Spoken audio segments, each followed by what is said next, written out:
Exode 14. Je vais bientôt atterrir. 14, 13 à 14. Moïse répondit au peuple, ne craignez rien, restez en place. Moïse répondit au peuple, ne craignez rien. En fait, je te dis, en cette année, ne crains rien. Amen. Celui qui marche avec, par la foi, il marche avec assurance. Amen.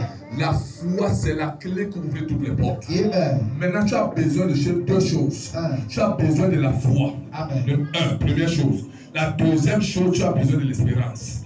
Donc, l'espérance et la foi, ça change toutes les nouvelles de ta vie. Amen. Que Dieu bénisse le gars.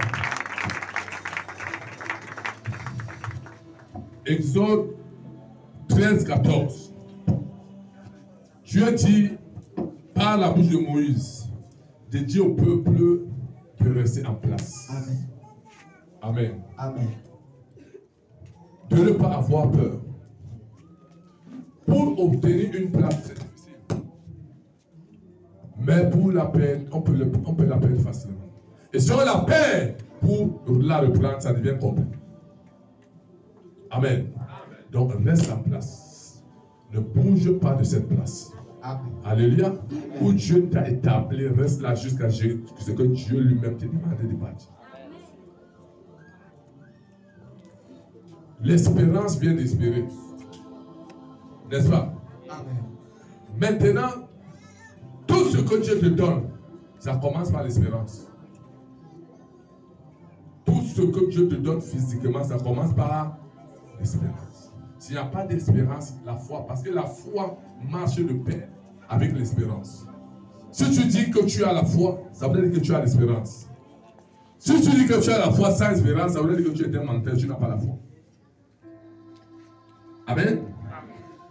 L'espérance voit de loin. Il voit même 10 années avant, en avance. La foi vient comme dire à l'espérance, c'est que tu avais 10 ans là. Moi, je te ramène cela dans le présent. Donc, c'est comme dans un foyer où il y a l'homme et il y a la femme. La femme ne peut pas concevoir seule. L'homme ne peut non plus enfanter seul. Pour qu'il y ait enfantement, il faudrait qu'il y ait un mariage entre l'homme et la femme. Quand les deux vont ensemble, ils ont ce qu'on appelle la grossesse. Et derrière cette grossesse naît un bébé. Maintenant, c'est la même chose avec la foi et l'espérance.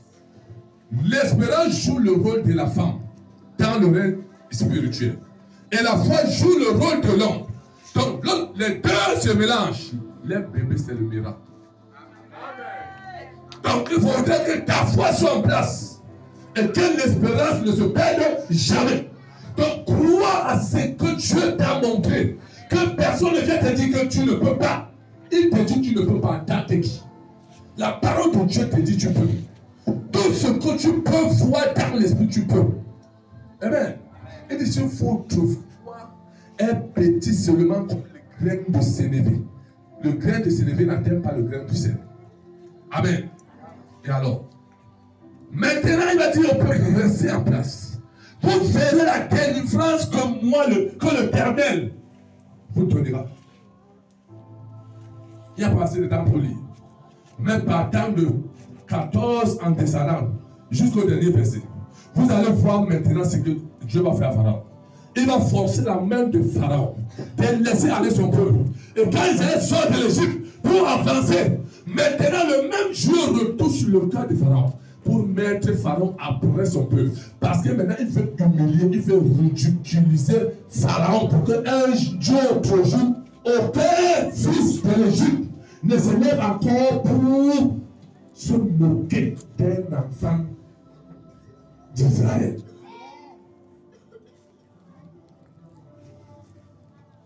Et c'est pas dans l'église. Quiconque te combat, il faut rendre grâce à Dieu. 1 Thessaloniciens chapitre 5, verset 18. Rendez grâce à Dieu.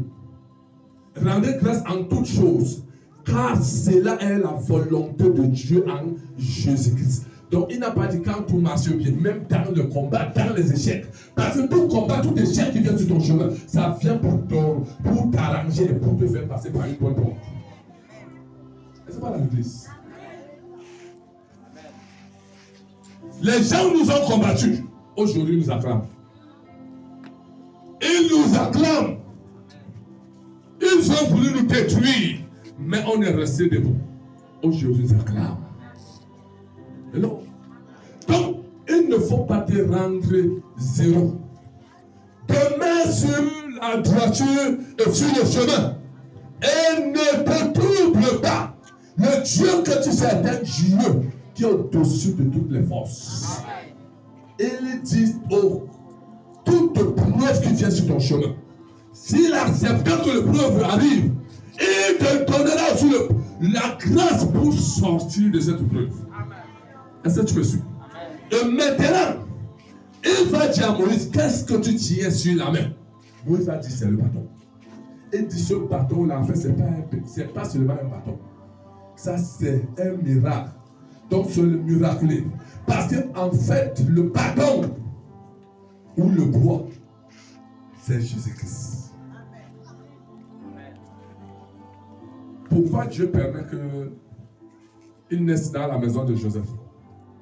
Joseph, c'était menuisier. Et quel est le rôle du menuisier? Le menuisier, quand la chaise se gâte, il vient avec le clou, le marteau, le bois, pour réarranger. Donc en fait, Jésus est un charpentier.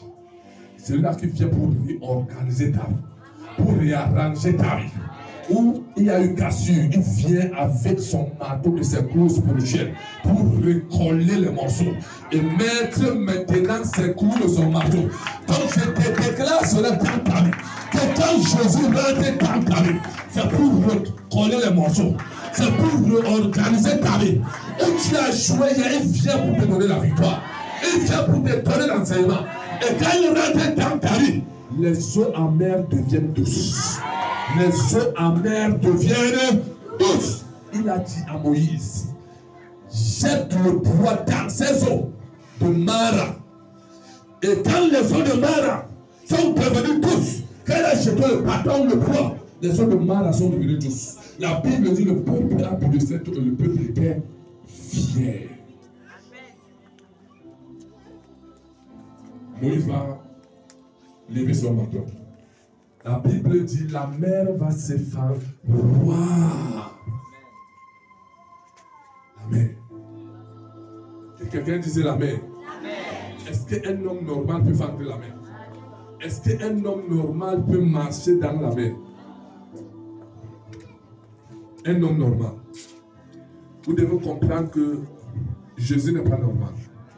Et vous devez comprendre que Dieu n'est pas normal. Et si vous êtes dans Dieu, vous-même vous devenez anormal. Dis-toi toi-même, tu n'es pas normal. Tu es surnaturel. Et tout ce qui est surnaturel, ce qui est de naturel ne peut pas stopper ce qui est surnaturel. Quand tu raisonnes encore comme un homme normal, ça veut dire que tu n'as pas encore compris. Et donc, tu dois réfléchir comme un fou. Yes. Un fou en Jésus. Amen. Si les hommes de ce monde te comprennent encore à faire ça, veut dire que tu n'as pas encore compris comment ça fait Dieu. Le peuple va dire à Moïse, tu es fou. Il n'avait pas les épousses qu'en Égypte. Et on ne pouvait pas mourir là-bas, on nous enterre là-bas. Tu nous amènes devant la mer, tu es fou. Depuis quand tu peux, on va faire comment pour traverser ici? Moïse voit ce qu'il ne voit pas. Il y a des choses que quand tu es spirituel, tu vois. L'homme ordinaire ne peut pas voir ce que tu vois. C'est ça la différence. La différence dans le christianisme, c'est la révélation. C'est celui qui a la révélation à la puissance. Celui qui a la révélation a le pouvoir. Tu vois ce que l'autre ne voit pas. Tu passes où personne d'autre ne peut passer. Où les hommes viennent se bloquer. Bam, toi tu viens, tu passes. Tout le monde peut se bloquer devant la mer rouge. Même Moïse sait que son bois qu'il a là, ça va fendre la mer maintenant. Et quand la mer est fendue, Dieu va permettre que l'ange qui bloquait la route libère la route. Pharaon vient avec ses chars, il entre, il s'avance. La Bible dit l'ange de la mort va commencer à freiner les roues de ses chars. Parce que maintenant, Pharaon et son armée, la mer Rouge va l'engloutir. Vous savez, on a traversé. Mais il y a certains apprentis sorciers qui ont décidé de traverser avec toi.